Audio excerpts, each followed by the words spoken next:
would be the first thing you would talk about, or would be in the rules before you embark on any mission, game, whatever it may be. Right. So the question is, why isn't really Olam Haba mentioned in the Torah specifically? Well, it is mentioned in a remez, like when it says Oz Yoshia Moshe, that Moses, certain places in those, it does indicate that there's a future which will be fixed and permanent, and that will occur, in the future.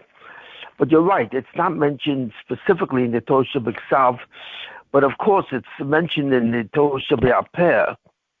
It's all over the Torah Shebe'apeh. And so on. So the fact is that the Torah Shebe'apeh has an equal mitzvah, an equal tradition to the Torah Shebiksav, the written Torah. So in a way, it is written. I mean, it's written quite comprehensively. But the actual thing is, it's not mentioned in the Torah Shebiksav directly and specifically. And the question is why. And I don't have a clear answer on that necessarily, but there is a possible reason in the sense, because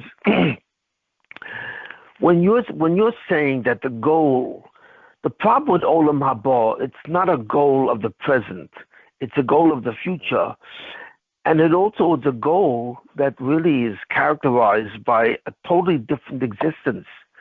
It's a goal that's basically characterized by the fact that we will be beyond time, and there is no past, present, or future, and we will be beyond space. So, it's a promise of something which will occur, which is completely out of the ordinary.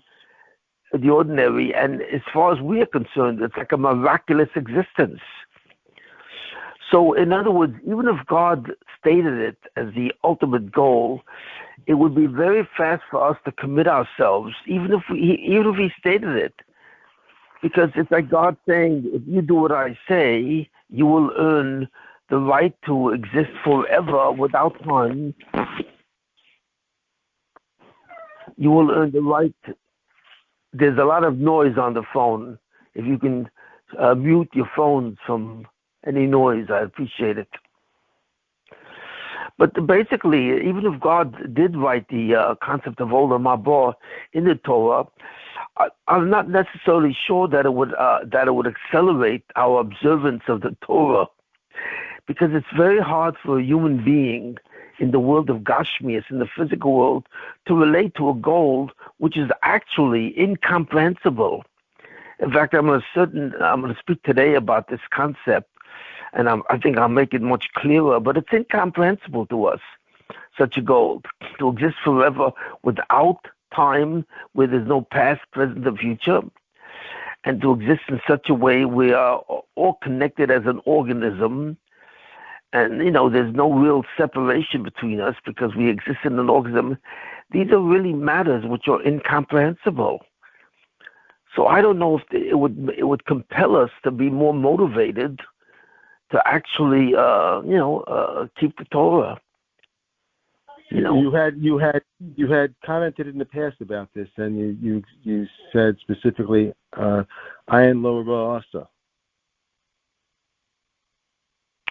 Well, yeah, Ayin lo ra'asa. I'm saying that also now. Ayin lo ra'asa is incomprehensible, but that doesn't explain why God couldn't have mentioned it in the Torah. There's also another reason also. You have to remember something very critical. The Torah that we have now, since Matan Torah, is not the original Torah that was going to be presented to the Jews by the Luchos Rishonos, the first tablets. That was the Torah in the light of Mashiach. And without a doubt, Olam Haba in some way is mentioned. But since we don't have those tablets, and so we have no idea, all we have now is the second Torah that was given us on Yom Kippur. And that Torah was given us with the reenactment of a Zoma. There was a new evil that crept into the world that existed before in the form of the sin of Adam. He produced the first level of Zohar at that time. But Matan Torah actually was considered, it redeemed us from that Zohar. In other words, we were free from the Zohar of Adam Rishon because of the sin. So after the Chet of the Egel, we replaced that Zohar with our own Zohar. We put our own copyright, in a certain sense, on the Zohar, and therefore it became a new thing. It became a new Zohar that we had to correct. So this new Zohar was something which was our creation. It was separate from the Zohar that was put on Adam Rishon. And that's why the Jews in the desert, when they reached that point of Matan Torah, they escaped death. They were actually in the process of eliminating death from the human experience. And when they worshipped the golden calf, they replaced that and they reactivated the concept of Zohar, so that this is what invades reality right now. So I think that's another reason that it's not mentioned in the Torah. It's not mentioned in the Torah because in the new Zohar that was created at that time. And therefore the emphasis is not on something which cannot be comprehended. You know, it's right now we are very far away from understanding what Olam Haba, the future world, is like. We cannot comprehend it and so on. And the Gemara actually says, Ayin lo ro'ah, so no eye has ever seen it. Right? You know, even Gan Eden, when Shimon and Gan Eden, they have no idea what Olam Haba is. Because Olam Haba is beyond the concept of Gan Eden. Olam Haba is not technically ruchnius. And we're going to explain that today. It's not spiritual. What is it? We don't know. And so therefore, the Torah that we have now has a new form of Zohar encapsulated in that Torah. So I would imagine on this new lower level that we are now far away from where we should be, you know, therefore the possibility that Olam Haba will be mentioned in the Torah is very minuscule because it is so far away from us. Although I believe it must have been mentioned in the first Torah, which was the light of Mashiach. So I think that's also a reason why it doesn't exist now in the current Torah. I want to say some words, some important. What's that? Thank you. Okay, so I don't know if you can explain that to your daughter, but you'll try. But I want to say a couple of words because on the Petira, the death of Chaim Kanievsky and so on. And I want to say some words about what this means, or what I think it may mean, which is very powerful, extremely powerful. I mean, I don't know if I'm exactly right, but I do feel that I have to say some words on his death. Chaim Kanievsky was a very unusual man. His father was a stipler who himself was a goin.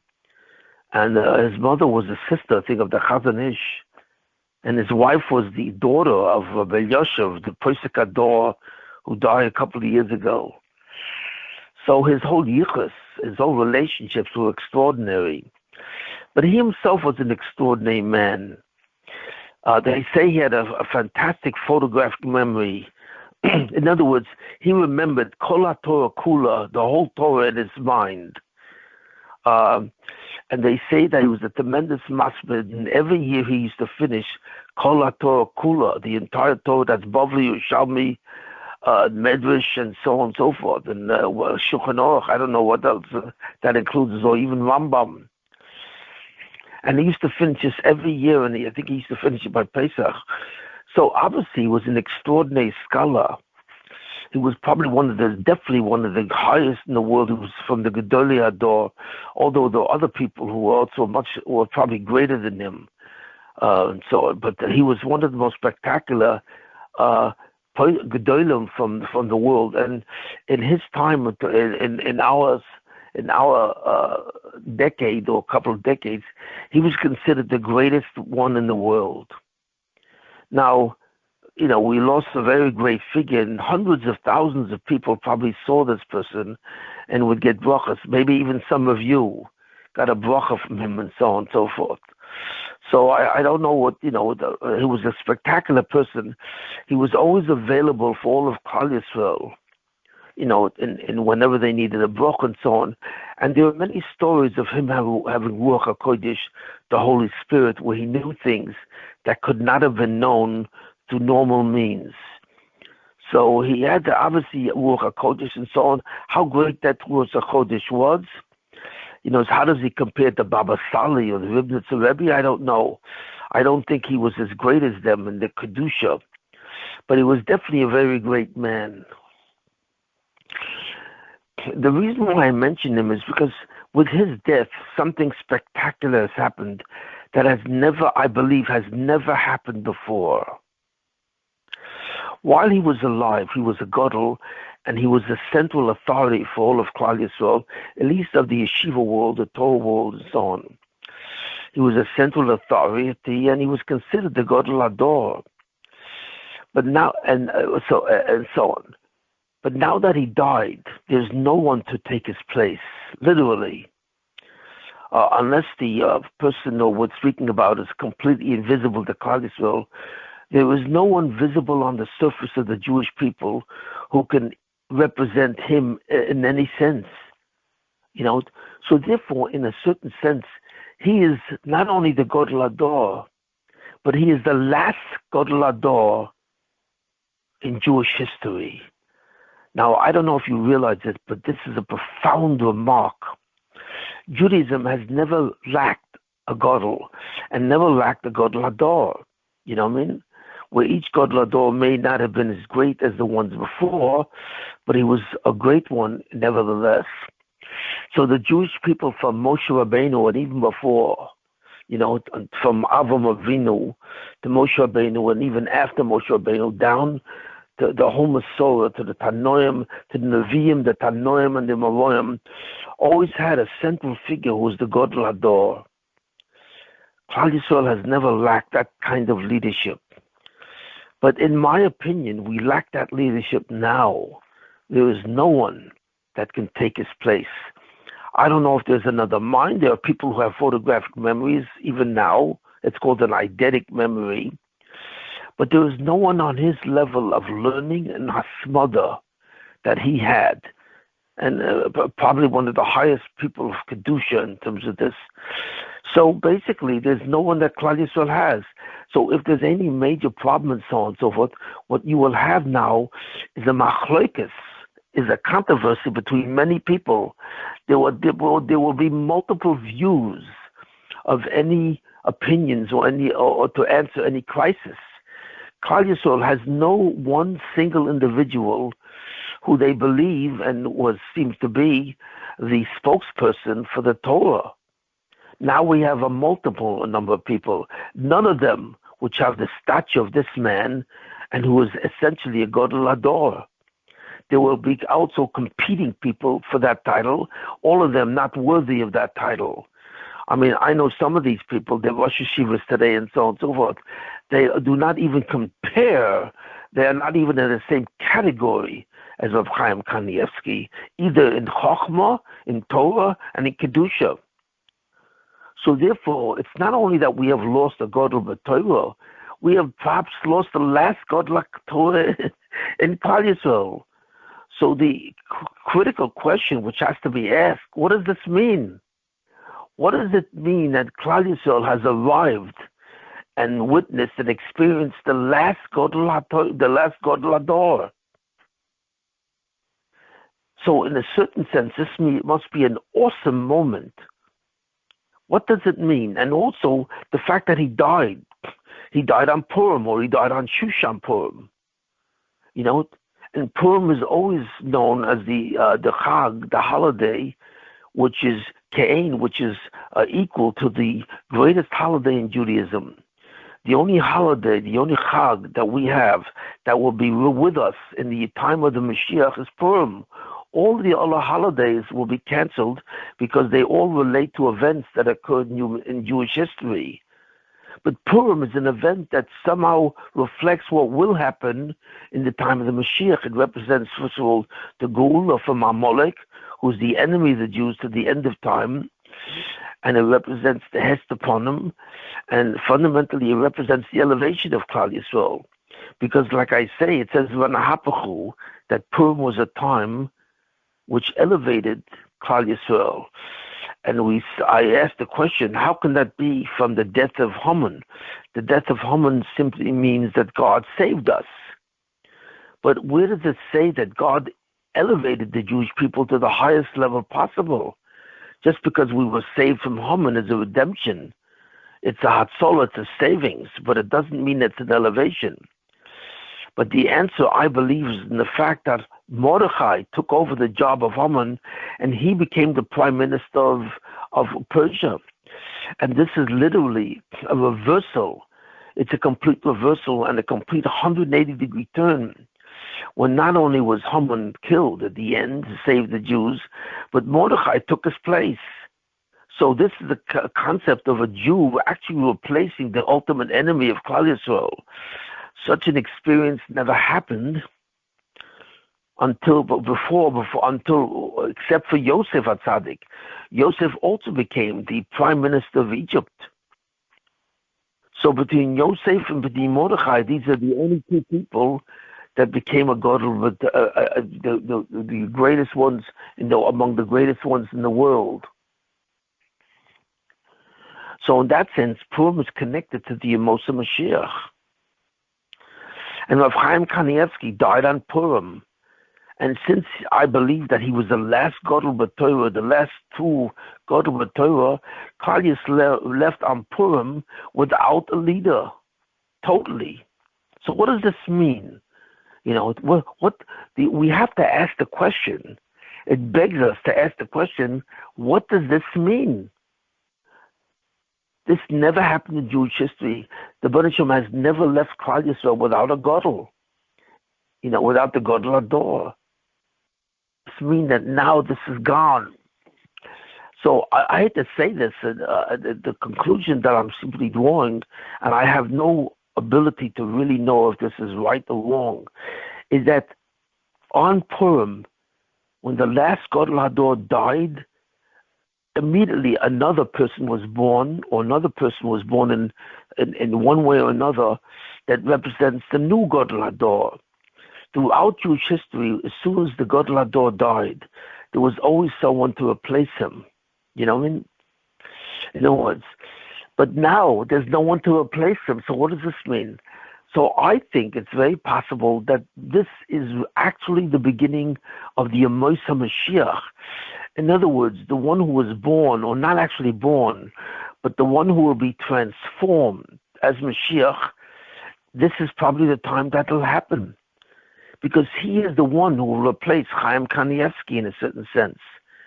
He will be the gadol ador, the leader of Klal Yisrael, and he will be of that who will replace Chaim Kanievsky. That's the only explanation that I can give. I have no other explanation. That the moment that he died, or now, today, that he was buried, today was as Levi and he's buried, now that he is under the ground and no longer is part of this earth, he is no longer part of the species of mankind, a living being. He belongs to the world of the dead. He has a chelik in Ruchnius, a chelik in Gan Eden, and so on, wherever he's going to go. But the fact of the matter is, at his death, I believe, possibly, and I have no other possible explanation, that suddenly there started the energy which is directly related to the Yemosah Mashiach. Now, how will I know if I'm right? We will see things in the future. In other words, starting today, you will begin to see the beginning of new events, which are elevations. Could you call What?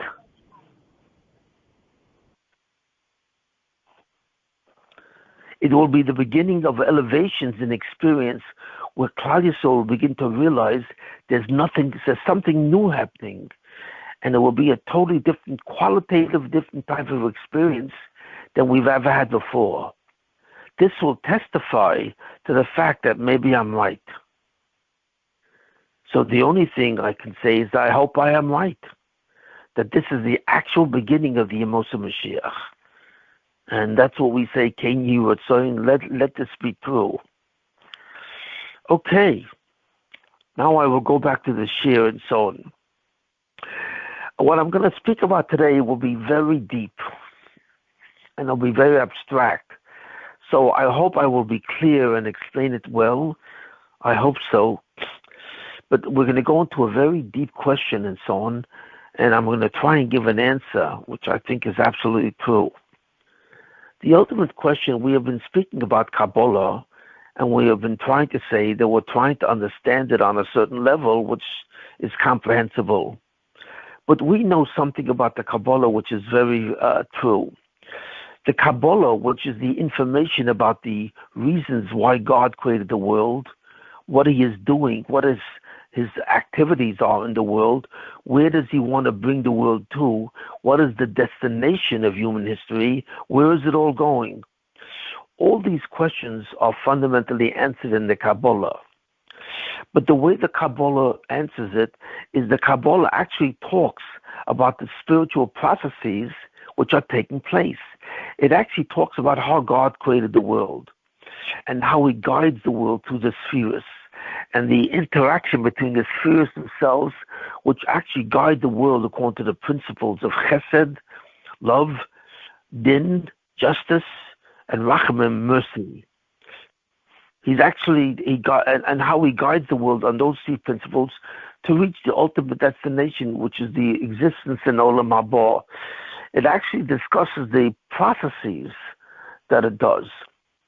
But it discusses these processes in terms of misholim, metaphors. It does not discuss these processes in terms of actual entities. In other words, when a person learns Kabbalah, let's say, for example, from the main textbook of Kabbalah, which is the Zohar, and the other main textbook of Kabbalah, which is the Eitz Chaim from Rav Chaim Vital, which is really a replication of the Kisvei Ari. It's considered the Kisvei Ari, the writings of the Ari, where the main parts of Kabbalah come from. All these books are written fundamentally in Mishalim. What is a mashal? A mashal is a metaphor. A mashal is a symbol. It refers to a nimshal. A nimshal is that which the mashal is referring to. So the Kabbalah is written in terms of metaphors, symbols. It's not written in a clear way, so no one really understands what it's talking about. There were some individuals who had a partial understanding of what that mashal was. Let's say the Vilna Gaon, or let's say the Moshe Chaim Lutzato, let's say the Ari, of course, himself, and Rabbi Chaim Vital. I mean, these people obviously had a much greater knowledge of what the Nimshal was, what it referred to. But this information was not given to us. The only one who wrote a little bit about the Nimshal, to some extent, to give us a pathway through the Kabbalah, was Rabbi Moshe Chaim Lutzato, who lived from 1707 to 1747. He died a long time ago, and he wrote several books, probably chief among them, the Klach Pesrei Chachma, which in a certain way attempts to provide the Nimshal, what is the Kabbalah talking about, in a way that we can understand. But in many cases, he even includes Mishalim, so many times he goes back and forth between the Nimshal, the reference point, and the Mishalim, their metaphors.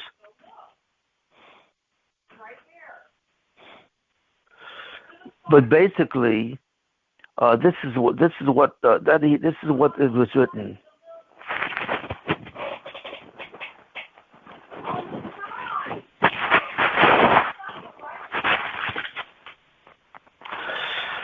So the Kabbalah is written in terms of Mishalim, and so on. So the real question that we have to ask is why? I mean, the Kabbalah is the most important chokhmah of all.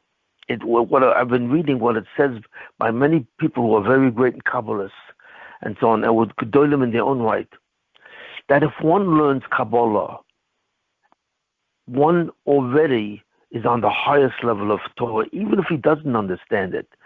But if one learns Kabbalah and understands it, then what he accomplishes in one day is equivalent to somebody else who's learning Gemara or other parts of the Torah as if they learned for 1 year. What they learned in 1 year, is equivalent to him in the schus of learning Kabbalah in one day.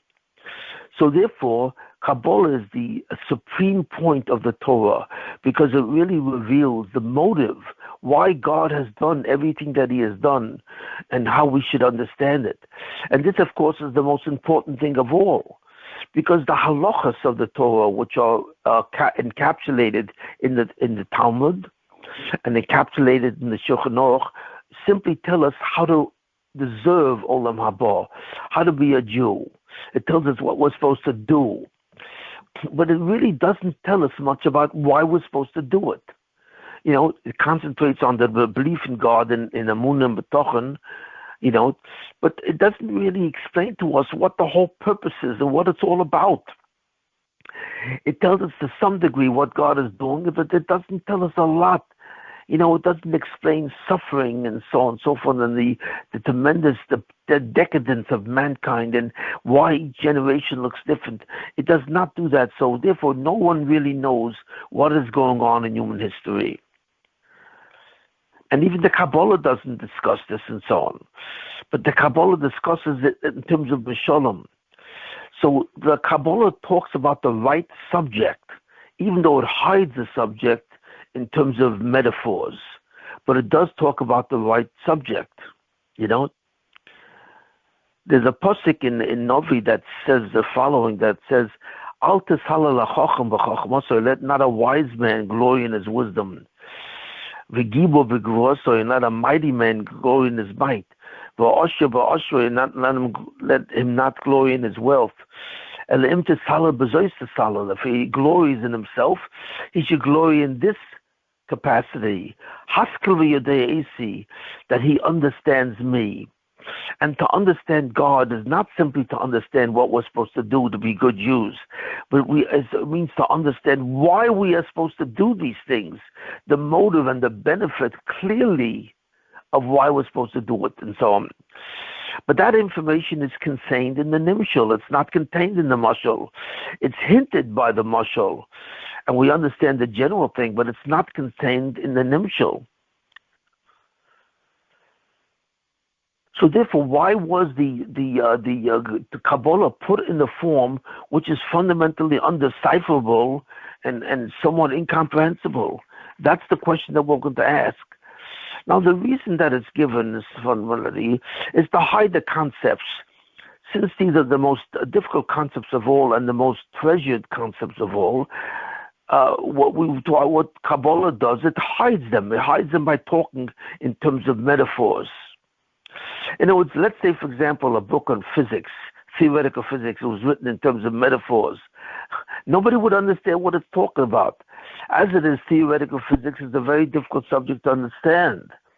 But when a subject is written in metaphors, it's written in symbols, then it's almost impossible to understand. And that's what we're faced of with the Kabbalah. Even though this is the most important information of all, it was put in such a way that it would be impossible to understand. And that was the intent, to hide the concepts. Why? Why would they want to hide it?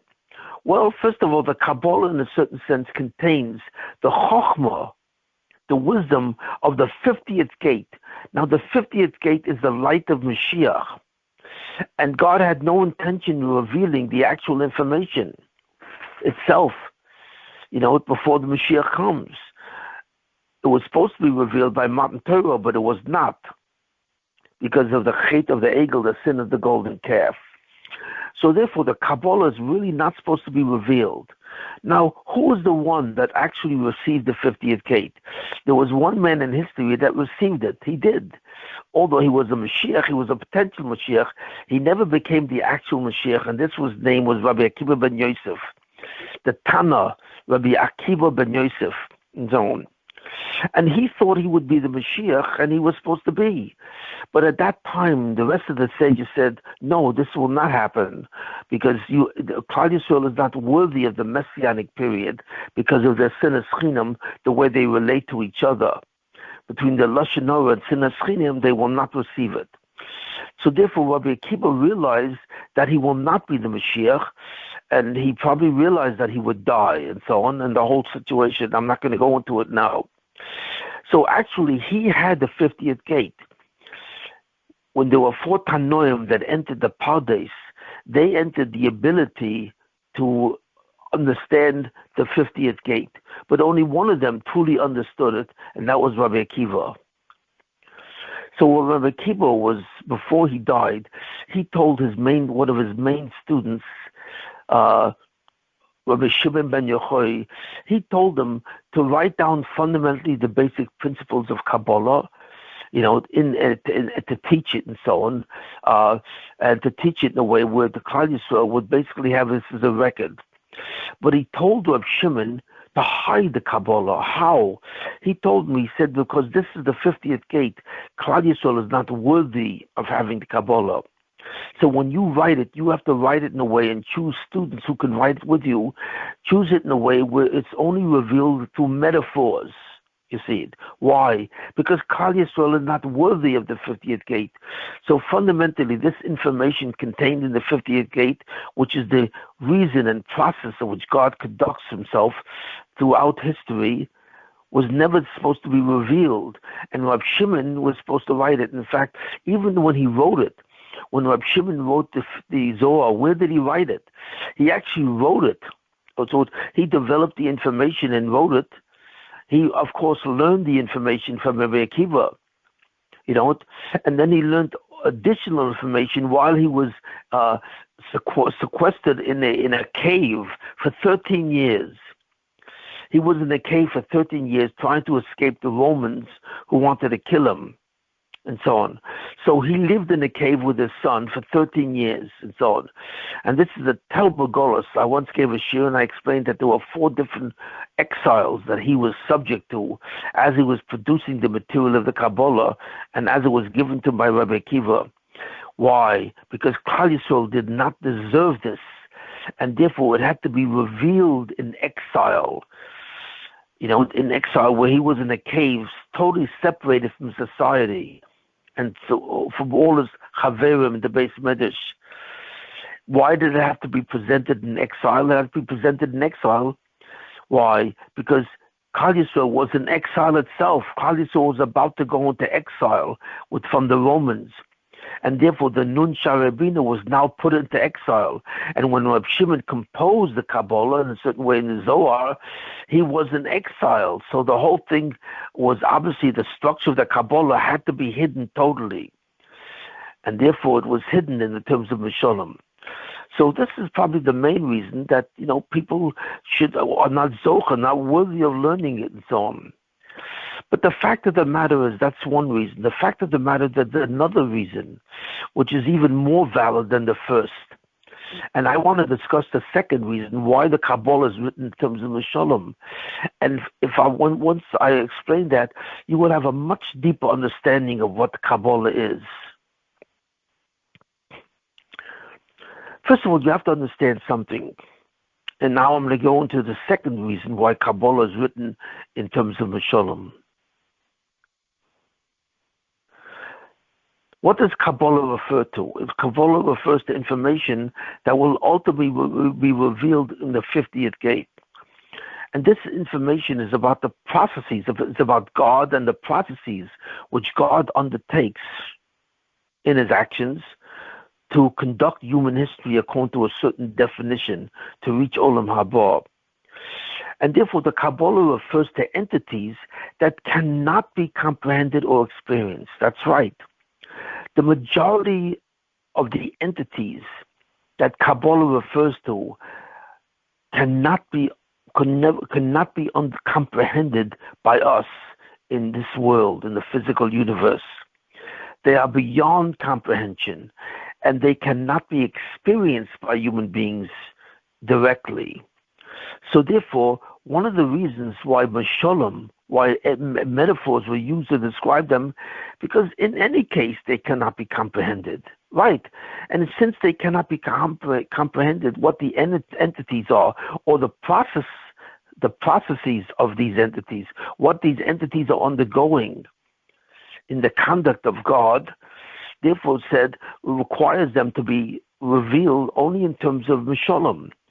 Because if you cannot understand from a physical standpoint what these entities and processes are, so you might as well understand it through Mishalom.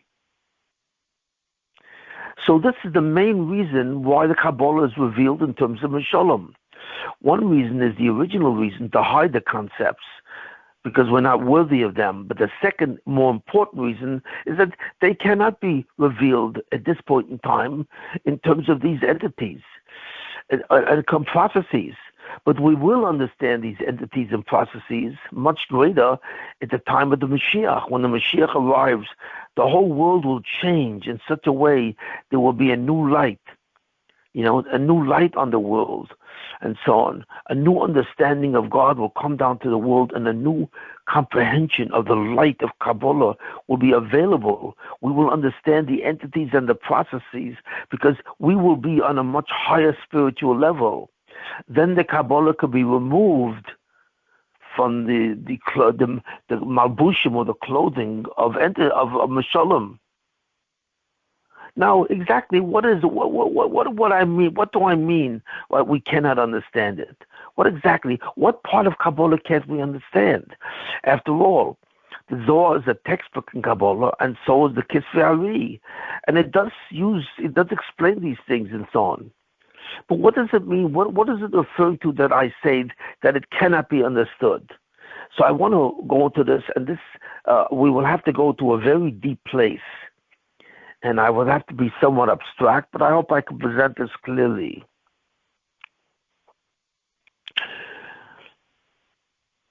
We know that the beginning of Kabbalah talks about a certain kufa, a certain fade, and that kufa refers to the phase of Tzimzum.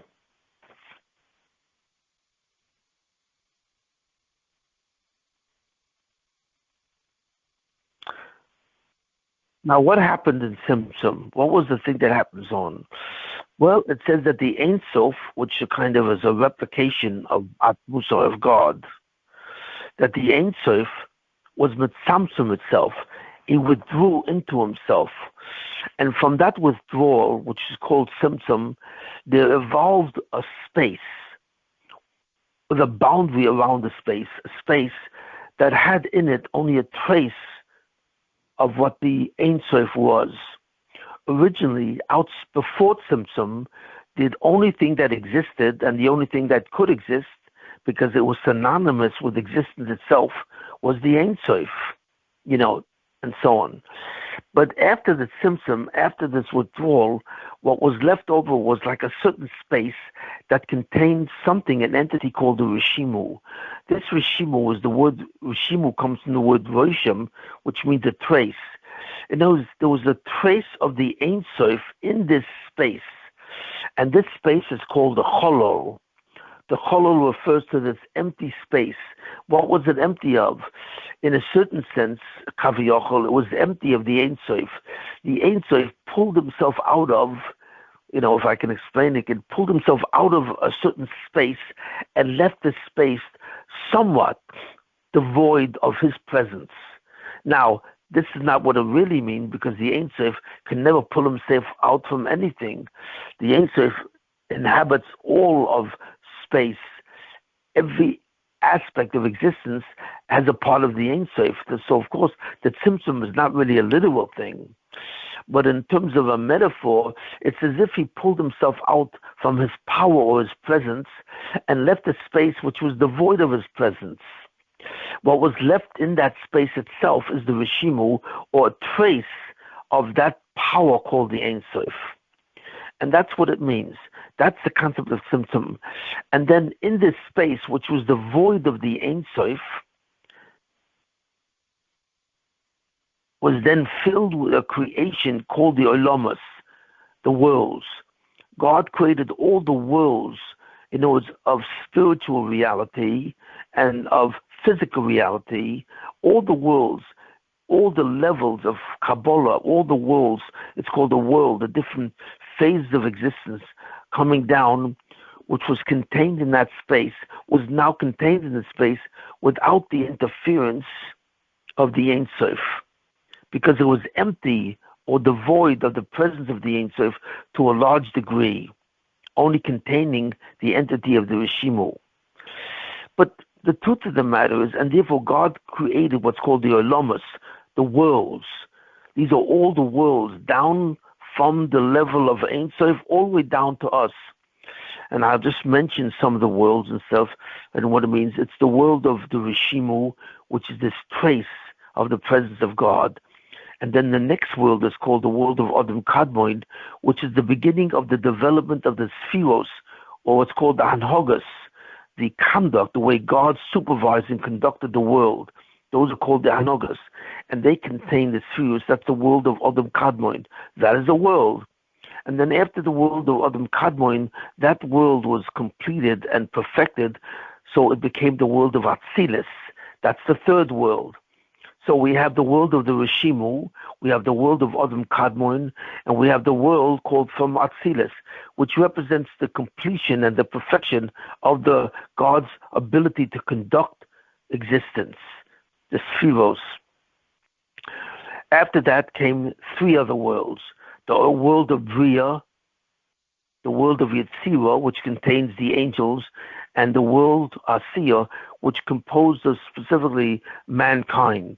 It's the world of the soul and the world of the body as they are intertwined with each other, and so on. So all these worlds which God created from the top to the bottom now existed in this hollow, or this empty space, which is somewhat devoid or empty of the power and the presence and the existence of the Ein Sof. Of course, this is all a metaphor. The world is never free of the existence of the Ein Sof, but in a certain sense, it was as if it was free. And this process was called Tzimzum. So before God created the world, he was mitzamtzem himself. He was withdrew so that there would be an empty space that can contain these worlds. Okay, and so on. Now, the fundamental question is, what is really going on here? I mean, this is a nice figurative concept, Tzimzum, and we have somewhat of an understanding of what this means. But what did this really mean? And I'm going to discuss this thing much deeper later on in other shurim.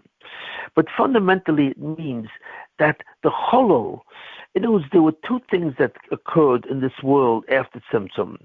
The presence of a hollow, of an empty space, and a boundary that empty space had. And then the second thing was the Rishimu, which was a trace of the Ein Sof in this world, and so on and so forth. But what was really the critical thing? The critical thing is not so much the Rishimu, but the critical thing is the concept of a hollow. What does it mean, a hollow? A hollow means an empty space, but that empty space had around it a border, a boundary which encircled that empty space. So that empty space had a boundary. It had a border which encompassed the empty space.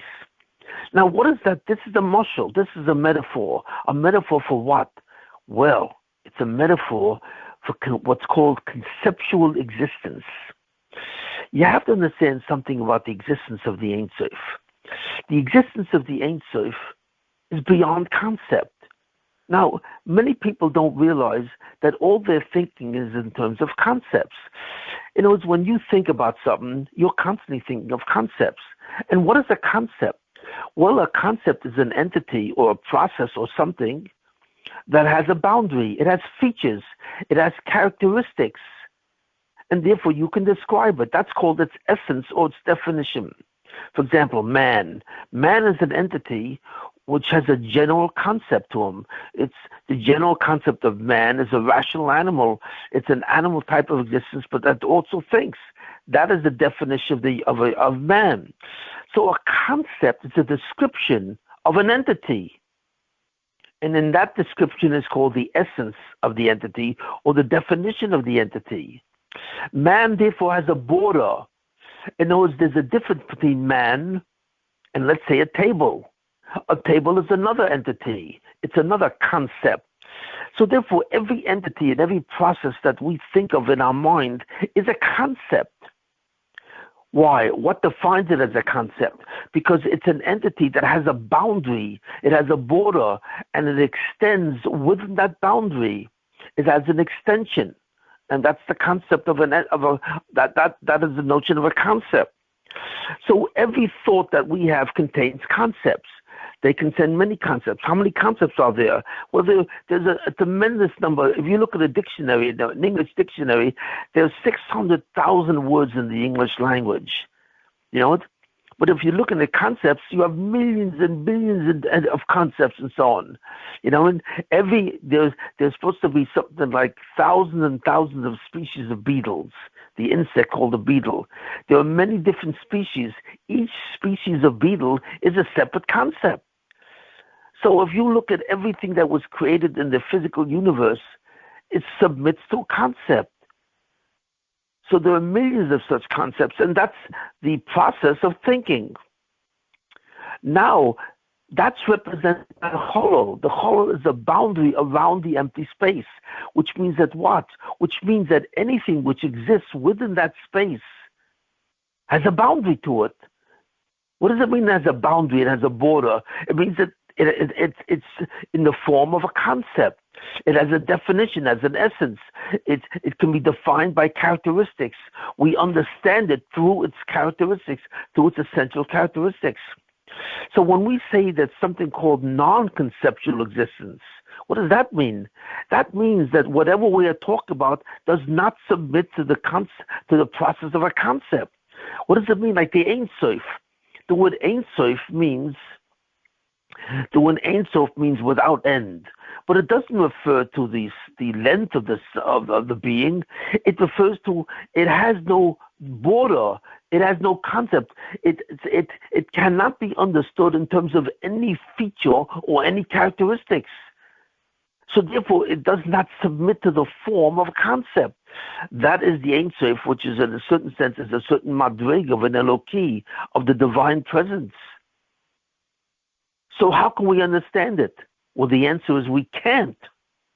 We cannot understand the existence or the presence of the Ein Sof at all, nor will we ever be able to understand that concept and entity. Why? Because it is beyond concept. In other words, it's not subject to human comprehension. It's something which cannot be captured by the human mind. And that's why it's called Ein Sof, without border, without boundaries, without features, without concept. So this is what Tzimzum brought about. Tzimzum brought about the notion of a hollow which is a space which has a boundary around it, and that represents the idea of a concept. The very way we know something is through the mechanism of a concept, and that's what's represented by the notion of hollow. And what is the concept? The concept that represents is the concept of the Rishimu. And what I have always been saying throughout the thing of my shul, the Rishimu is the Zulosoi. You see it. The Zulosoi, which is the subject, the recipient of Olam Haba, is the Rishimu. And that is somewhat derived from God himself. And I'm not going to go into that entire matter, but that's what the thing is. The Rishimu is the presence of the Zulosoi, the recipient of future Olam Haba, in a way which can be understood. It has a conceptual existence in terms of what the Rishimu is. But the Rishimu has fundamentally two aspects. An entity has two fundamental aspects in terms of a concept. First of all, it has a boundary around it. What does it mean, a boundary? It can be understood in terms of its essential features, characteristics, ideas, properties. It can be described and understood in terms of properties or features. But the second thing is, and this is the most important thing, a concept as an entity has a certain existence. In other words, it's there. When I look at a table, I see an object, an entity. But that entity exists in my eyes and I see it. What do I see in that entity? I see, first of all, something which is bounded. It usually has a form. It has a geometric form. It's a table. But I can also see that geometric form is composed of a substance. In Hebrew, the word substance represents the idea of represents Homer, which means material. It represents the concept of substance. A substance is the way a table manifests itself. In fact, that's what the concept of substance. What does it mean, a substance? Well, if something exists as an entity and exists in terms of a concept, how does it exist? How does it manifest itself in existence? And the answer is through not something called a substance. It's composed of a substance. It's composed of a certain matter. So therefore, the manifestation of a conceptual entity, something which exists, is to the idea of substance. And I think I'm trying to explain this. Substance is the matter or the manifestation of a something, of an entity in existence. Substance is even composed of things, of processes. A process is composed of different entities undergoing a certain activity, and it's composed of the substance of these entities. So the substance is the most important idea that relates to existence. It fundamentally is the main idea behind existence as it occurs in concept. What about existence which is beyond concept, which is outside of concept? It cannot be described or understood. Does it have substance? No. It has no substance in terms of the way we understand it. In other words, I cannot see it. I cannot extend any understanding of what that is because it doesn't manifest itself in terms of substance. What does it manifest itself? I have no idea. We will never have an idea. That's the notion of non-conceptual existence. Substance, an entity which manifests itself without substance. So therefore, the main chiddush, the main idea of the concept of a hollow, of a bounded space, is the introduction of the idea of a concept. Everything which exists after Tzimzum exists as a concept. And that concept is manifest through the notion of a substance. It adheres in something called a substance. Of course, there are different types of substances.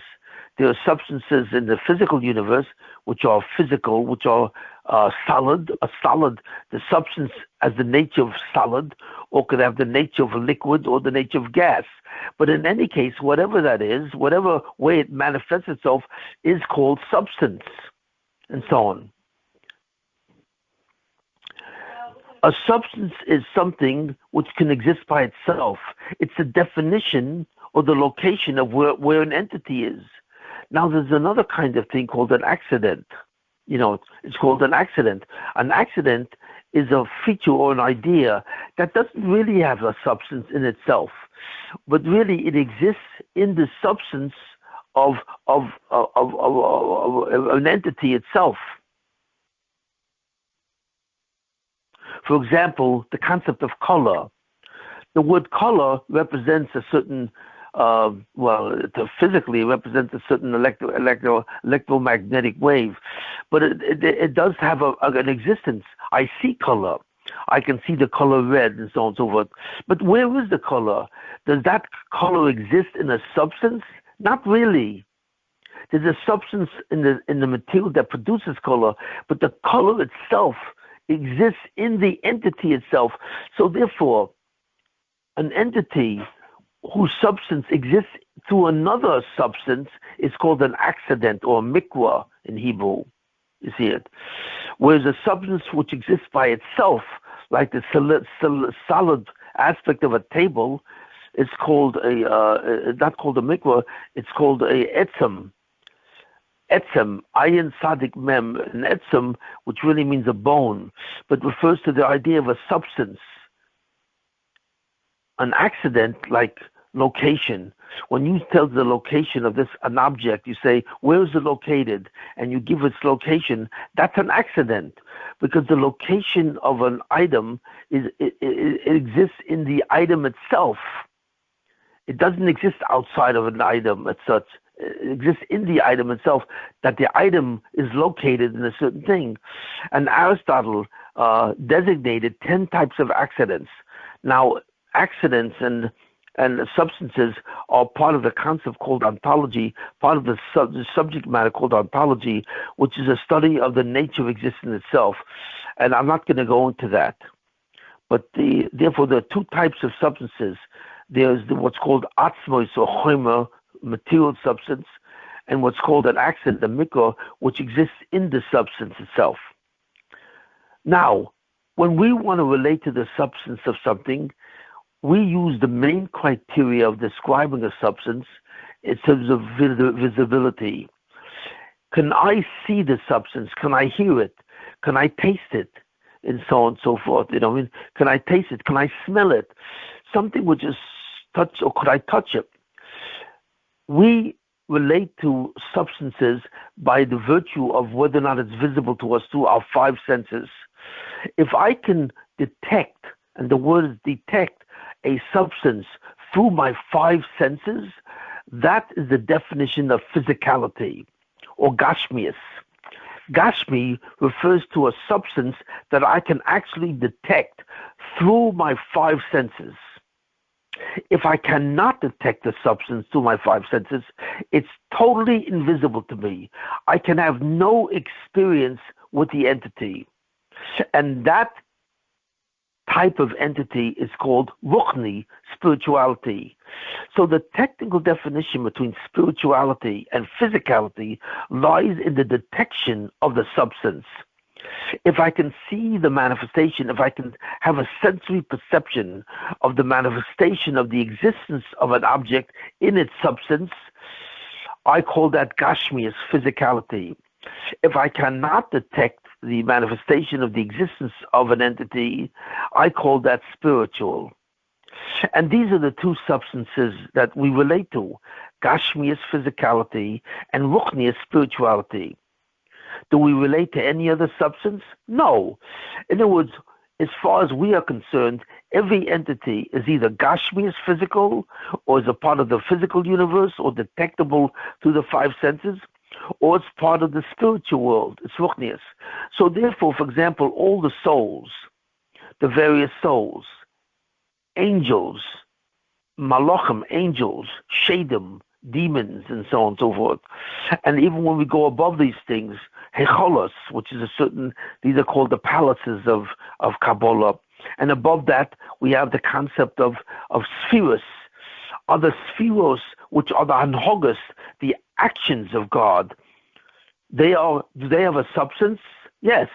But can they be detected? No. So we say that the spheros are spiritual. And what about the origin of the spheros, the conduct, the way God conducts the world? The spheros, the origin of the spheros lies in the world of Adam Kadmon. Does that have a substance? Yes. But is there a word that we use? Yes, we use the word ruchnius. It's a spiritual substance. So in terms of all those entities that I cannot have a sensory experience, I cannot see, let's say it's not visible, those are what's called spiritual. They refer to everything else. So therefore, as far as I'm concerned, there are two types of substances, gashmius and ruchnius. Gashmius refers to the physical universe, and ruchnius refers to everything else. So the highest thing, of course, that was the highest entity that was ever created is what? The Rishimu. Because the Rishimu was created, or actually existed, right after the process of Tzimzum, which creates the concept of conceptual existence. So does the Rishimu have some kind of substance? Yes. And what do I call that substance? Spiritual. Why? Because it's invisible. There's no way that I can detect the existence of the Rishimu. So therefore, most of the worlds that were created, or the ilamas that were created, are fundamentally composed of some substance that's spiritual. The only substance that I can relate to and I can detect is a substance called gashmius. What about God? Well, God is beyond the possibility of what concept, and therefore he's beyond the notion of substance. But the truth is, God is even further beyond. He's beyond the thing totally in a certain sense. He's beyond even the Ein Sof, which is simply defined in terms of a substance. The substance of the Ein Sof is without boundaries and without a border. It's beyond the concept. But the subject of God is completely beyond the presence or absence of concept. We have no definition of God himself, which is called atzmusoi, in terms of any concept or in non-concept. Whereas we define the Ein Sof as something which is a non-conceptual entity, we define Atzmusai not as a non-conceptual entity. What do we define it as? We have no definition, because God is not only beyond concept, God is beyond non-concept. God is beyond even the absence of concept. So therefore, God is even beyond the Ein Sof. Atzmusai is beyond even the Ein Sof, and so on.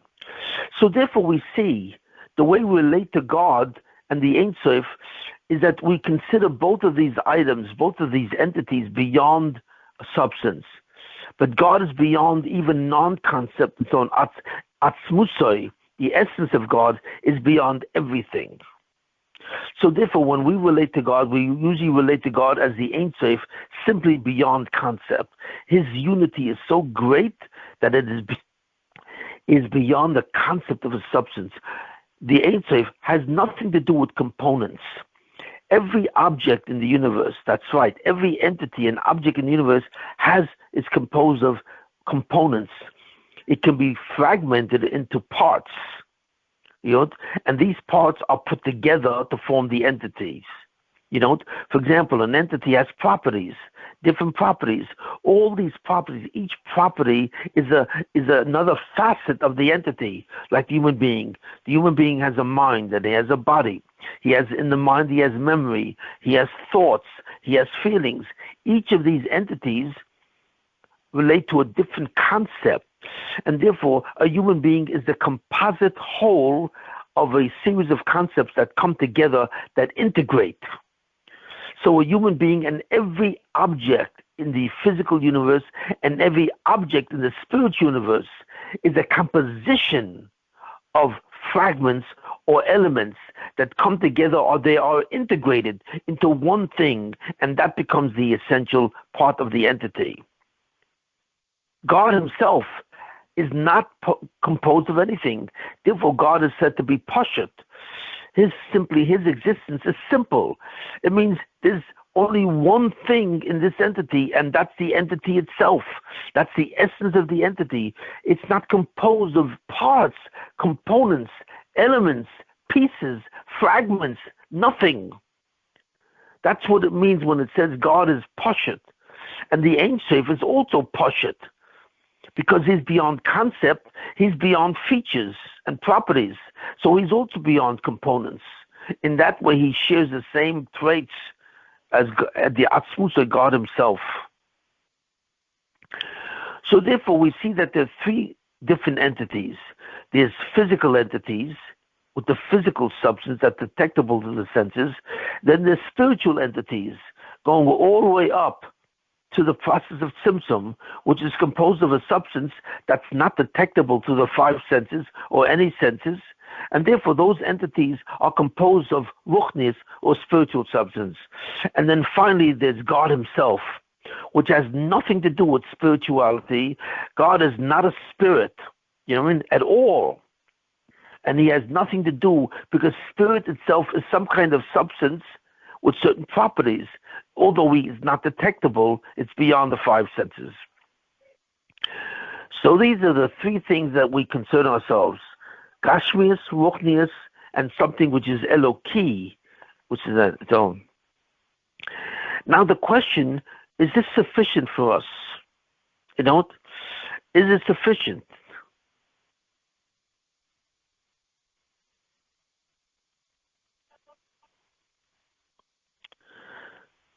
That we only have two terms for substances, physical and spiritual? And the answer is no, it is not sufficient. Why?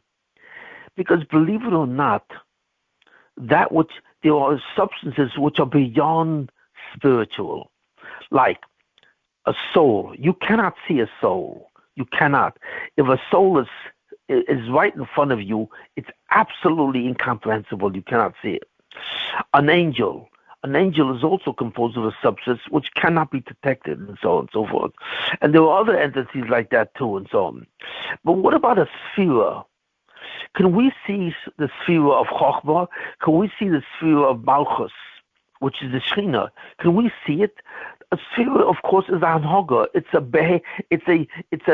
a way God conducts the world, and therefore it refers to a hanhaga, refers to a certain pattern of behavior, of supervision. Can we see the substance of that? Like a sphere, the closest you can get to a sphere is to say it is a form of energy. But energy can be detected by the senses. That's right. The electromagnetic spectrum really is a complete spectrum or a range composed of all the different types of energies. So energy, like light is an energy, but it can be detected. You can see it. Heat can be felt, even though it can't be seen. Infrared energy can be detected and so on. So therefore, many energies can be detected. Now, you cannot detect X-rays without a mechanism, but you can still detect it with certain machines and so on and so forth. When we refer to something which is spiritual, it cannot be detected in any sense, either physically through the senses or even through machines or anything. It's completely undetectable. So what about the concept of a higher substance like the spheres? Well, the truth of the matter is the spheres cannot be detected at all, even spiritually. The spheres are beyond spiritual substance. What is that? I have no idea. So therefore, a malach, a very high angel or a very big neshama, cannot see a sphere. Like the neshama of Moshe Rabbeinu, which is very high, and it's in the upper worlds. It is spiritual, yes, but can Moshe Rabbeinu see the spheres? Of course not. So therefore, we see that there are levels of substance or levels of the manifestation of existence which are beyond the spiritual. So therefore, in order to describe that, when we're talking about the spheres, how shall we describe a sphere? We could describe a soul, we could describe an angel, right? We could describe these things, but we could describe a sphere. How do we describe it? We have no understanding of what it is except what it does, and even that barely. So therefore, how can we describe it? And the truth is we cannot. Its substance is a manifestation of existence that's completely beyond anything that was ever created. That's right. So therefore, we would have to invent a term to describe it, even though that term does not really describe the thing, but it's the term that we use to name the concept of sphere. So the sphere of Malchus, which is the Shekhinah, can be named through a word, but it can never be described. And what is the name that we use? Well, the answer is a metaphor. A metaphor, because metaphors are symbols. In other words, the symbols don't actually describe the thing that it refers to, but a symbol is a word which is used to denote the concept of that sphere. So in other words, we see that there are worlds and worlds that are beyond description, totally beyond description, and which we can only use metaphors. In certain ways, Kabbalah, which deals with these entities and deals with the function and the action of these entities throughout the world, to the spiritual world and the physical world, that the spiritual world and the physical world are the lowest worlds of all. They are composed of a substance of the lowest order, but there are entities which are composed of substances which are much higher, so that we see a certain principle. An entity of a certain world, which is composed of substance A, which is lower than an entity of substance B, cannot see substance B. In other words, a malach on a lower level cannot see a malach on a higher level. That malach is completely invisible to him. That's right. Even there are angels which are completely invisible to other angels, because they are on a spiritual level which are higher than. But a malach on a spiritual level, higher than one of a spiritual lower, can see him. A higher substance can relate and can some way sense a lower level. But a lower level cannot experience a higher level. And this is true all the way up. There is nothing that can experience the substance of a sphere. So therefore, we will never experience the concept of the Shekhinah. Even the Shekhinah represents the presence of God. That's a malbush that he has. That's like a clothes that he wears, called the Shekhinah. That's the aspect of God which relates to us, we will never, ever relate to that substance. And we surely will not relate to the substance of the higher spheres. Because the sphere that is closest to us, the Anhoga that closest to us and closest to us is called Malchus or Shina. And that's the lowest sphere of all. The other 9 above it are completely abstracted and are beyond us. Even though they have some kind of substance, this substance is completely undetectable to every spiritual entity in the world. And finally, above that, in the world of Adam Kadmon, there are iris or lights that cannot even be detected by the spheres. They are above. They are what's called lights that have no kalim, they have no vessels. Because the sphere has 2 components. It has a light and has a vessel, which is really a lower light, which contains the upper light. That is the structure of a sphere. But that cannot be seen by a pure light itself. There are spheres which are pure lights. And finally, can a sphere see the Rishimu? The answer is no. Because the substance of the Rishimu is the highest thing that ever existed. It is so high, the substance of the Rishimu, that it is called, what's the name of the sphere? Well, I'm sorry, what's the name of the entity called the Rishimu? Well, since the Rishimu is the first product after Tzimzum, after the Ein Sof, it's called in reference to the Ein Sof. Because what does the word Rishimu mean? Rishimu means a trace. A trace of what? A trace of the Ein Sof. So the substance of the Rishimu is referenced in terms of its relationship to the Ein Sof. That's how high the Rishimu is. You get it? That's how high it is. And who is the Rishimu? The Rishimu is us at the highest level. That's right. And I'm not going to explain what happened to that level, but we are the Rishimu. We are the trace of the Ein Sof, and therefore what we see in truth, that we are a trace of the Ein Sof. We are a trace of the Ein Sof, which is a malbush on God himself. That is what a human being is. I can express this as the highest concept that we can ever relate to, that every human being, especially Jews, are parts of the Rishimu, which relates to the Ein Sof as being a trace of the Ein Sof. And that explains the drama of human history. Why human history is such a drama. Why there's so much pain. Because the human being is so high. The human being is actually the third distance entity from God himself. And we will talk about that in another way. So we see something, we see the concept of substance, that a substance is the manifestation of existence, and that on each level there's a different manifestation of existence itself. So you see now why we have to use the word mashalim. Why? Because a mashal doesn't simply conceal the entities in Kabbalah. It doesn't. It simply is the terms that we use to talk about them. Describe them? It doesn't describe them at all. The word sphere does not describe what the spheres are at all. It's simply the word we use to refer to the substance that's represented by the entity of the spheres. So therefore, the whole Kabbalah has to be imprisoned in Mishalom. It has to be imprisoned in terms which are used to refer to these entities, even though we will never understand these entities itself.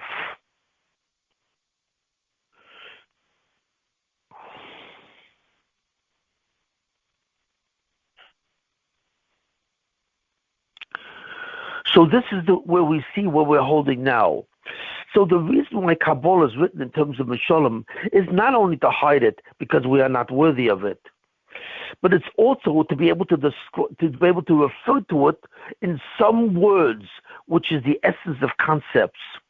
When God created the notion of concepts through the Tzimzum process, when he was in Mechadish, or he created this concept, this word called a concept. he created the concept of different substances in which these things relate to. And these things have to have a word to refer to them, even though the word itself does not describe the concept. Especially in the world of Bria, Yetzirah, and Asiya, which refer to specific entities which cannot be detected, but they refer to the specific entities which they're entities of being. The spheres are not actually beings, they're not actually entities. They are so far above us that they are hanhogas, they are actions, but they're not entities as such.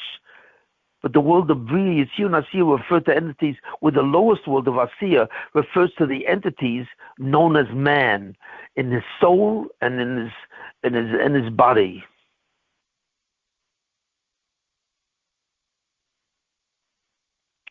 Now, what's the concept of Olam Haba? What's the concept of Olam Haba? The concept of Olam Haba is the future world. But Olam Haba in itself is really beyond. It's beyond, in a certain sense, Tzimzum itself. Because the Rishimu, the origin of the Rishimu was never, the Zulosoi, which we are, were really never created. That's right. The Zulosoi, which is the self-awareness, the consciousness of a Zulosoi, was never created. Rather, it was derived. It was derived from the Ein Sof. From the Ein Sof comes Zulosoi, becomes us. That's why we are godly entities.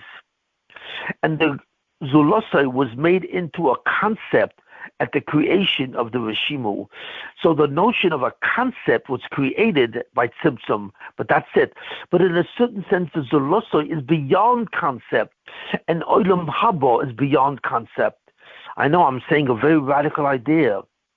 When it says in the Gemara, Ayin lo yaro asa, it doesn't refer to something which we can see with our five senses. That's physicality. It's not Gashmias.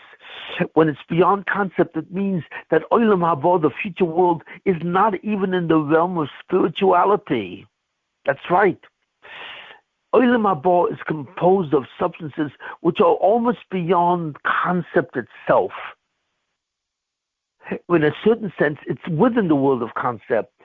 And in a certain sense, it's outside of the world of concept. It's in between. It's right on the border. That's Olam Haba.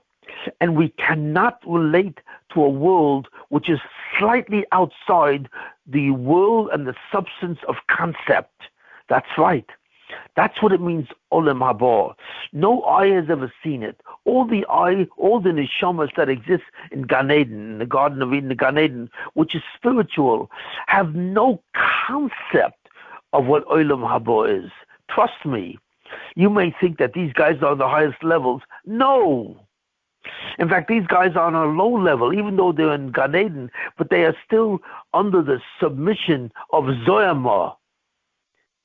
Because in the world of true spirituality, there's no Zoyama, there's no entities of evil. And they live within the entity of evil, even though they are not composed of evil. They are beyond the force, the pressures and the force of evil, but they are still in the world of evil. So therefore, Olam Haba is completely beyond. So can we use a term to describe Olam Haba in terms of mashal?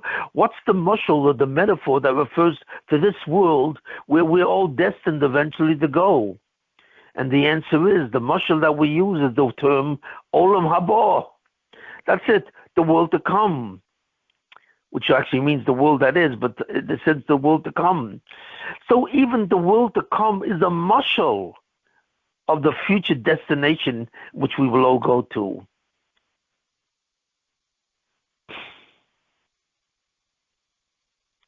No mashal is really possible when we talk about Olam Haba. Why? Because Olam Haba is beyond action. It's beyond substance in a way. It's beyond time. It's beyond space. Every fundamental process which exists in our world, time, space, substance, accident, the principle, etzem, substance, All these concepts are in the physical. They're in the world that was created beyond Tzimzum. But in the world before Tzimzum, that's the world of the Ein Sof, and the Zulosoi is derived from the Ein Sof. And in a certain way, he goes back to what he was before. You see it. Why do I say this? How do I know that we are beyond Tzimzum? How do I really know that? Because if the Shimon was the Zulosoi, he has the problem of Nam de Ksufa. That's right. The Rishimu has a major problem in its entity called Nam de Ksufa, which I've spoken about. And in order to heal the Masakin, the Nam de Ksufa, God created the Spheros. So the Spheros are the healing of Nam de Ksufa. But the Zulosoi in Olam Haba will be beyond Nam de Ksufa. At least he will be beyond the bush of Nam de Ksufa. He will be beyond the embarrassment and disempowerment that comes from the issue of Nam de Ksufa. And when you are beyond the bush of Nam de Ksufa, it means you are beyond the level of the Shimu itself, in a certain sense. But since, in a certain way, he is not totally beyond the existence of Nam de Ksufa, he's only beyond the disempowerment that results from Nam de Ksufa. Remember what I said, that the person, the self-awareness aspect of the person is released from the disempowerment and busha of the principle of the issue of Nam de Ksufa, but he is not released from Nam de Ksufa. Because even in Olam Haba, in a certain sense, what God says to the soul, what it says to the essence of a person, I am you. And in the sense that I am you, you are beyond Nam de Ksufa, but you are not me. In other words, you have an entity, you have an essence, you have an individuation which is beyond me. So therefore, there's still something in you, when it sees me, says you. Me, you. There is still a certain notion of duality between me and you. And that will always exist, because I will never remove that, because or else you will disappear. So I have to leave a me that you have, which is beyond myself, the you. So therefore, in a certain sense, you will always see me as outside of you. But because you love me in terms of the avoid of the mitzvahs, that love will cancel any form of disempowerment that you experience because you see me outside. So in that sense, the Zulosoi is part of God and not part of God. And that refers to Olam Haba. Now there's one more thing that I would like to say, and I hope that I've explained this very well in terms of the concept of substance, the differences of substances, the differences in substances of all the entities that were referred to in Kabbalah, and why we use the Mishalim metaphors to describe it. And in certain cases, certain entities are so high that it's beyond even the use of a metaphor as a description, or the use of a metaphor as a nomenclature, as a name. But there's one more concept that I have to explain, which is part of this, and so on, which is really the problem with Kabbalah. There's something called dynamics, static and dynamic. What does static and dynamic refer to? The term static refers to something which is fixed. The term dynamic refers to something which is not fixed. There's a variation. There's a movement in the thing. This concept of movement and this concept of non-movement, you know what I mean? Like motion and inertia, which doesn't move. Or in the general terms of static and dynamic, refers to all the entities in the physical universe. It also refers to all the entities in the spirit universe. Bodies and souls, and all the actions of bodies and souls in the physical and spiritual universe is of a dynamic quality. But what does that mean, of a dynamic quality? What exactly changes, and what exactly is that fixed? So fundamentally, all physical concepts which are dynamic is like, for example, motion. When an object moves, it moves through space. And it's changing, it's variation. There's a variation in what? in the location of the object. When you move, you change your position or your location relative to other positions and locations. So in other words, and that's totally visible, you can see the dynamic quality of motion, how it changes from one space to another. You can see the dynamic quality, for example, of aspects of learning. When suddenly a person knows a certain fact, and suddenly he knows other facts, that's dynamic.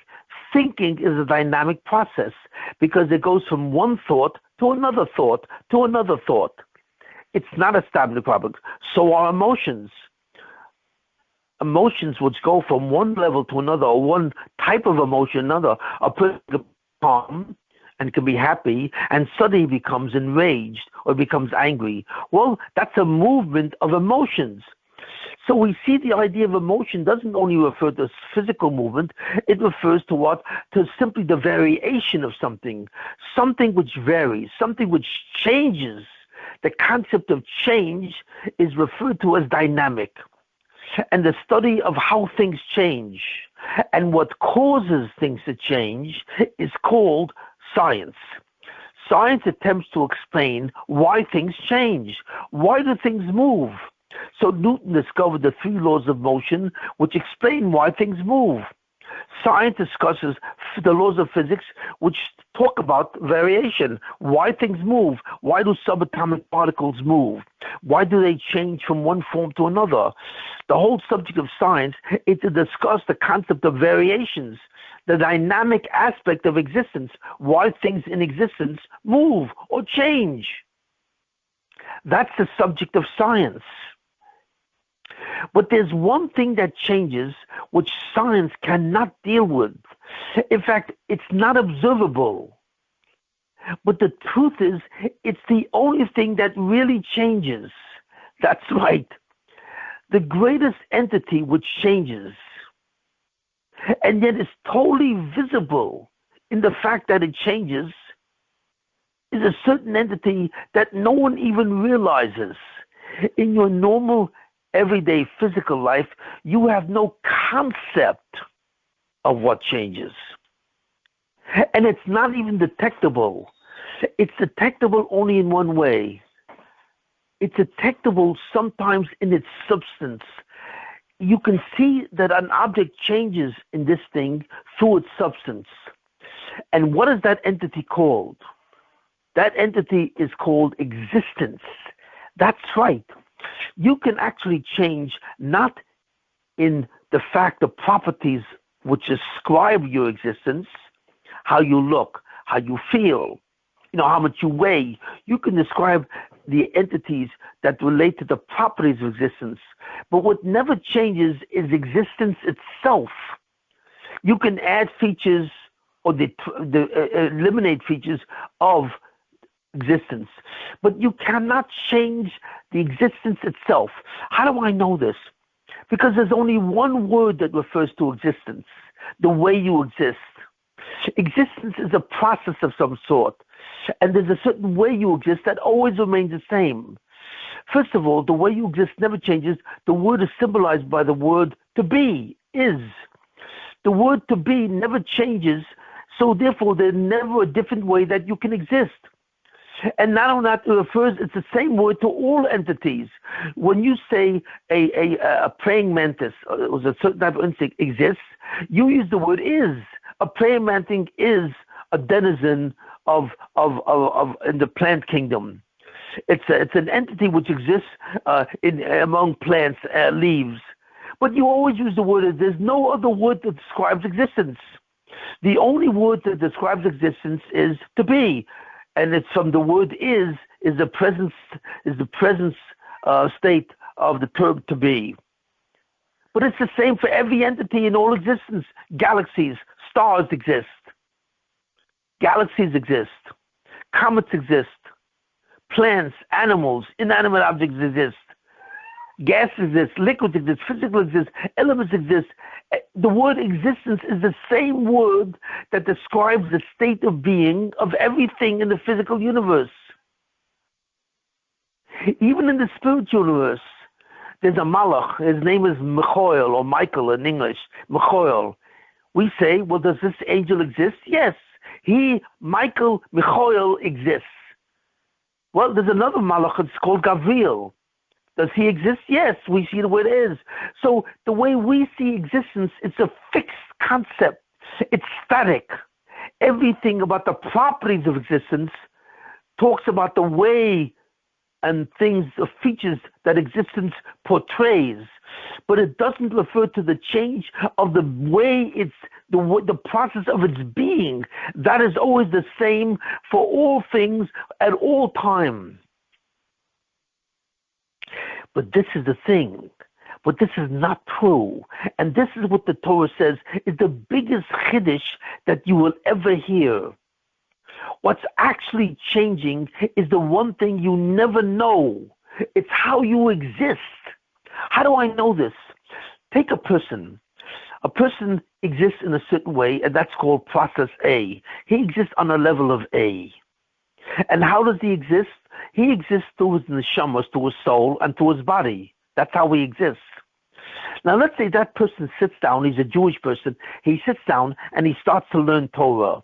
He starts to read the Chumash, or he starts to learn the Gemara, or he starts to learn Kabbalah, whatever it is.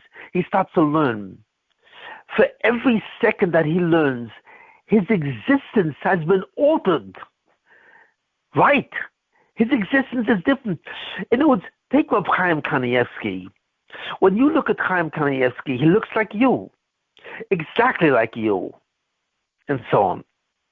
So when Rabbi Chaim Kanievsky mastered Shas, does he appear to be different? No, not at all. Can you see a difference in him? No. You can take a blood test from Chaim Kanievsky. His blood is the same as yours. It has all the same components that you have.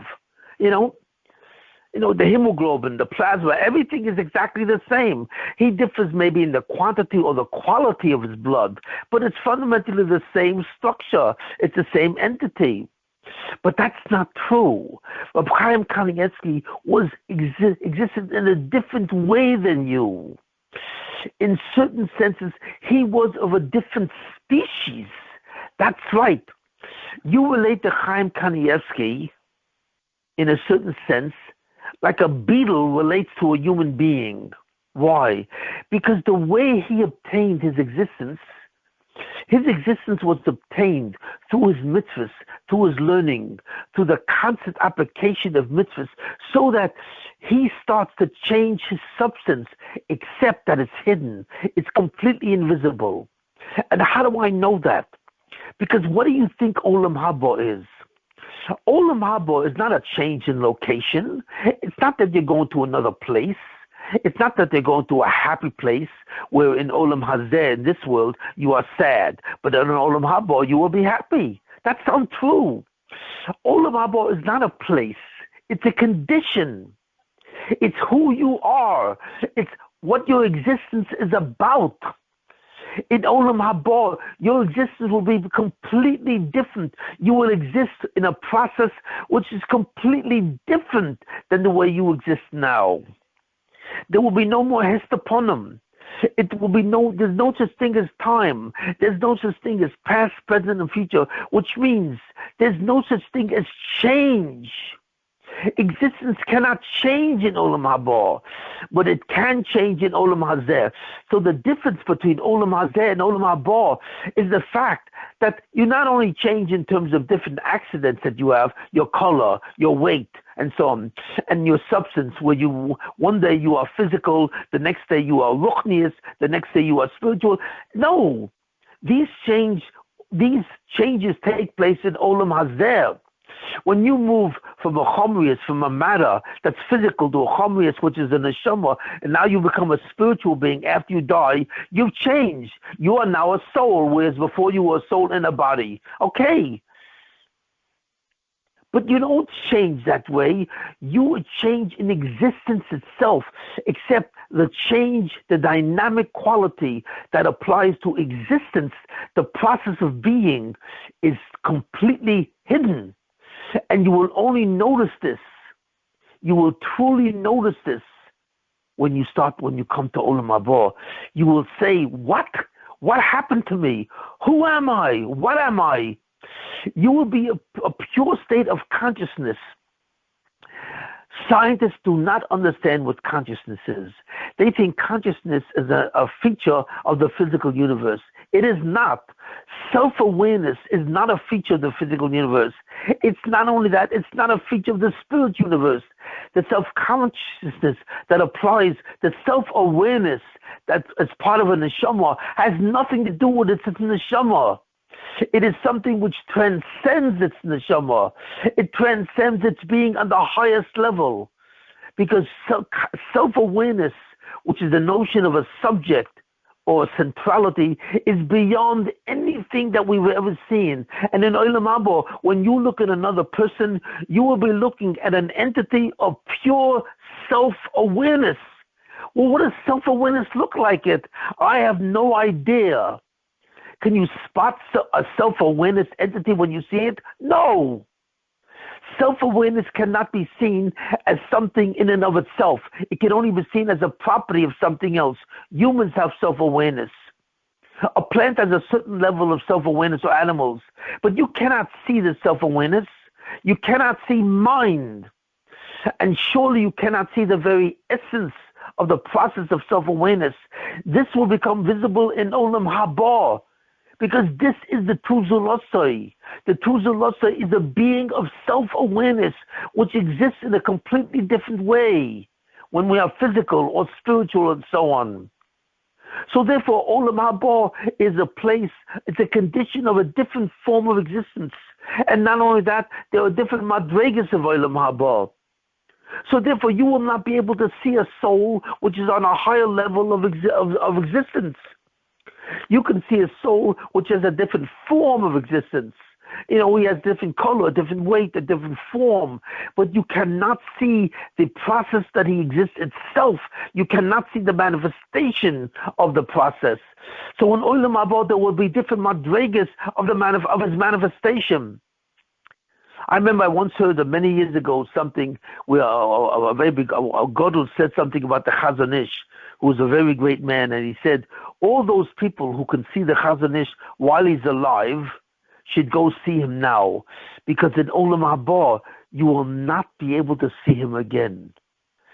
He is a different process in the way that he exists, which is completely invisible in the processes of existence of the universe, of the spirit universe. So this is the one thing that truly changes, but is completely invisible. So therefore we have a problem. How can you describe this process where it's not the features or the attributes of an item or an entity that's changing? It's the very existence of the entity that's changing. How do you describe that? Something which is not visible on any level cannot be described. So therefore, you can't even describe it in terms of a metaphor. That's why there's no statement in the Kabbalah that ever refers to the variation of existence. Not the variation of the properties of existence, the variation of existence itself. That is never described. Why? Because it's impossible. There's no metaphor that can capture that notion. But that's the one thing that varies, and that's the one thing that should be captured by a metaphor. But it cannot, because it's absolutely incomprehensible. When we look at a plant and we see that a rose, for example, exists, we know that the rose exists in the same way that I exist as a body. When I say that a rose is, I say I am. There's no difference in the verb to be, because the process of existence is identical, but not in Olam Haba, and not of all the entities that proceed to us from Olam Haba to Olam Hazeh. If substance varies, then in a certain way existence varies. And there's a certain quality which varies, which is even beyond all of that. Why? Because all things, even spheres, are subject to time. Spheres have a concept of past, present, and future because they vary in their existence. The hashpah of the ore, the influence of the energy of that sphere changes over time and changes over the actions of human beings. So therefore, everything that was created is subsumed within the cholol, within the boundary that was created for the Rishimu, the Zolosoi. All of it is subject to time and space and so on in greater and greater degrees. But it is not subject to that which was beyond time, or beyond space, or beyond matter, almost beyond manifestation. It is within the rule of manifestation, but it is almost beyond manifestation. That's the Zulosai. So therefore, a metaphor is impossible to use. The only metaphor that we can use in Olam Haba is Olam Haba, the future world. Nothing else can be said of it. And even that which we can understand, which is the world of Ruchnius and Gashmis, spirit and physicality, we refer to as metaphors, but we really have no idea what we're talking about when we say spirit. We have really no idea. So therefore we see something about Kabbalah, which I don't know if you ever really understood, that the subject matter of Kabbalah, the entities, the processes of Kabbalah, are mostly beyond comprehension, and therefore it's forced. We are forced to use metaphors to describe them until we get to a position when we begin to resemble those level of existence and so on, and therefore we can lose the level of metaphor, and that's the Yemoshe Mashiach. That's why the Nun can never be revealed before the Mashiach comes. Because as long as there's Zoyama and as long as there's Gashmias, we can never truly understand what all this is about. So that's why the field of Kabbalah is filled with metaphors. And it must be hidden because we don't deserve it, but it must be hidden because it cannot be described. The Nun Sharebena is the 50th gate. And what is the 50th gate?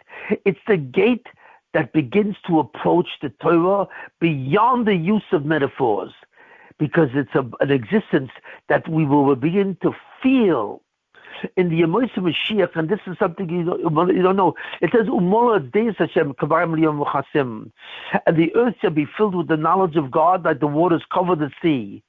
So we think that that's a horizontal thing. We simply have more information about God to such an extent that God almost becomes a sensory perception. But that's not what it's saying. When we will be in the Yemoshe Mashiach, our existence will elevate. The process of existence will elevate.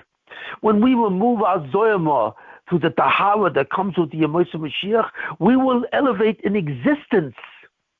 And as we elevate in the process of how we exist, we will therefore no longer be imprisoned by the use of metaphors.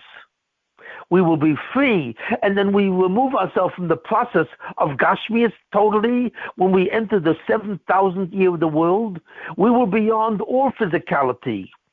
Physicality will simply be something we will be encased of, because we will have a body, but that body will have no pressure. It will have no force on us. It will be like the skin of the soul. And then when we go to the year 8,000, 9,000, 10,000, when we go up to the Madreg of Olam Haba, time itself will disappear. The concept of separation between one person and another will disappear, because we will be integrated as an organism in which we are. So therefore, as we approach Olam Haba, the use of metaphors will totally disappear. The Nun will go to the Nun Aleph, to the Nun Beis. We will be in a level of Chochmah, in a level of understanding which to us now is incomprehensible. And that's what will exist beginning the Yemoshe Mashiach. And that's what we're all waiting for. So I'm trying to describe to you what really will happen in Olam Haba. You will move to an elevated level which is totally beyond the existential process in which you participate in now. This is Olam Haba. And this is the ultimate thing which varies.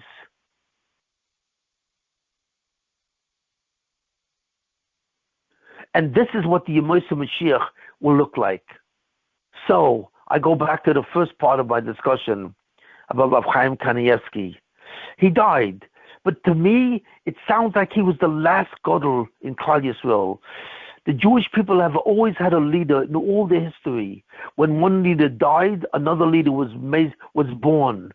There's always a continuity. It was a permanent continuity between Gedolim, between leaders, except now.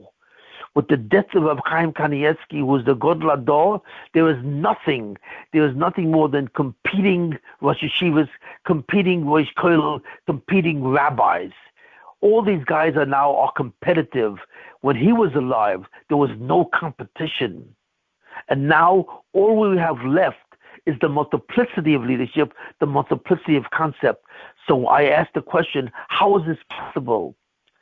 And this, I think, is possible because I believe we will have entered into the beginning of the true Yemois Mashiach itself on Purim, on the Shushan Purim when he died. And this, I hope, will take place. So with the help of God and with his will, the bracha that I give that in the schus of this year, which I'm donating to Rabbi Chaim Kanievsky, this year I am donating, the schus of this year should go for an aliyah his neshama on the day of his burial. But we should all hope that this is the final level in which we finally reach.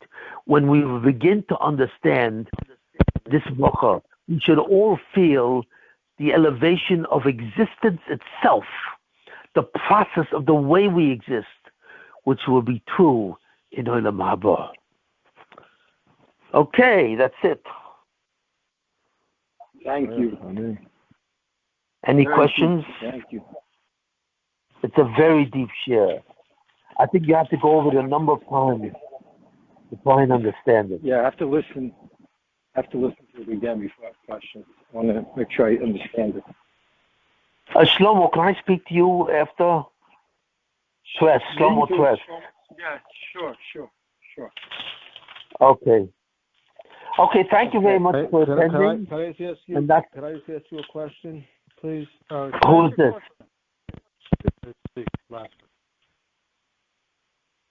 Yes, ask me the question. Purim has 2 my days question, that we celebrate. What was the need for 2 days instead of 1? Well, what's that? Purim has 2 days that are celebrated. Now it's got Purim, you got Shushan Purim. What was the necessity for the second day? The second day applied to the city of Shushan. It applied to the city of Shushan, and that's where the real chait was absorbed.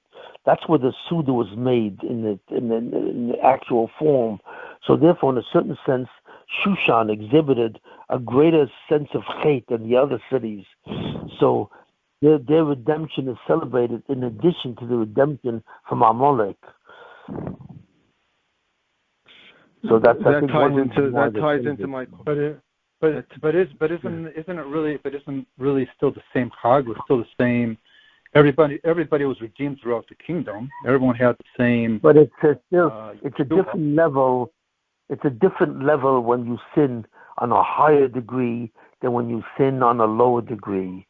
I imagine that may be the teretz, but there could be other Tzimzum and so on. But in this year, I'm only trying to answer the questions that relate to this year. So, are there any other questions that relate to this year? Since he passed away on Shushan Purim, I was trying to understand the relationship between his passing and the kedusha of the. Okay, that's a good question, but I have to think about that. Thank you for asking. Are there any other questions? It was related, actually. It was tied into what I was about to ask you. It was something that crossed my mind a few times during Purim. Is that the actual Nisayon, when Achashverosh had everybody attend the Mashta, right? Including Klal Yisrael. I mean, there was a tremendous Nisayon there. Now, they could have said no. And that would have threatened their very existence if they would have refused to go to the feast.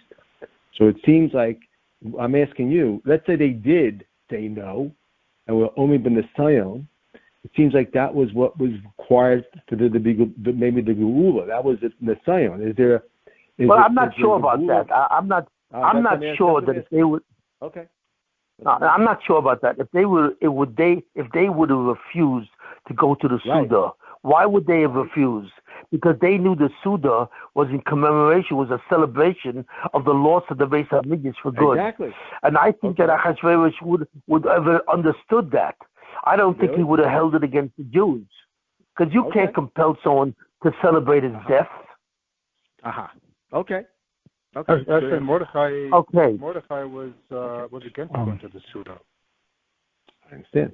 Yeah, he didn't go. Yeah, and yet Achashverosh in the end appointed him. And yet Achashverosh appointed him to be prime minister. Right. Okay, thank you very much for attending. Can I ask you one more question? What? Rabbi Shimon, can I ask you one more question? Okay. You identified this kind of law of hierarchy. You could say that something on a higher level can see what's below it, but can't see what's above it. Right? Yes. So does that apply to madregas in Olam Haba? If I'm on a madrega 2, am I not going to be able to be aware of someone on madrega 1 above me or something like that?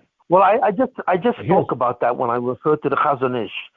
I'm not sure that that's a difference between a higher madrigan and lower madrigan, but there is some feature, there's some distinction between a higher level and a lower level that somehow relates to the process of existence. But I'm not sure exactly what that is, because that's a completely different domain. So I really can't answer that question truly. But there's something about that probably is true.